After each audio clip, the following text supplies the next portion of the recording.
তামিম ইকবাল যখন খেলা চলাকালীন অবস্থায় স্ট্রোক করেছেন, তখন তিনি সুস্থ হয়ে আকাশের দিকে তাকিয়ে একটা কথাই বলেছেন। যমুনা গ্রুপের মালিক তিনি যখন করোনা রোগে আক্রান্ত হয়ে নিঃশ্বাস বন্ধ হয়ে গিয়েছে, হাসপাতালের বারিন্দা গিয়ে ডাক্তারকে বলেছেন, আমার যত সম্পত্তি আছে সব কিছু তুমি নিয়ে নাও, তারপরও আমার নিঃশ্বাসটা তুমি ফিরিয়ে দাও। কিন্তু ডাক্তার কোনোভাবেই পারেননি তার নিঃশ্বাস ফিরিয়ে দিতে, কারণ তার নিঃশ্বাস তো বন্ধ করে দিয়েছেন উপরে যিনি আছেন তিনি।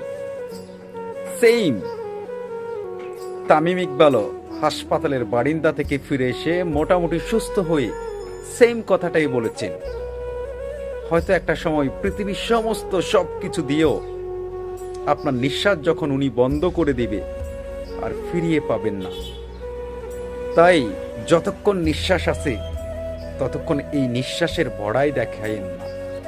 নিঃশ্বাস বন্ধ হয়ে গেলে বুঝবেন কত দামি ছিল এই নিঃশ্বাসটা, কিন্তু ভালো কাজে না লাগিয়ে এমন একটা কাজে যে নিঃশ্বাসটা আপনি ব্যবহার করেছেন সেটা হয়তো পরকালের জন্য আপনি ভালো কিছু করেন নাই।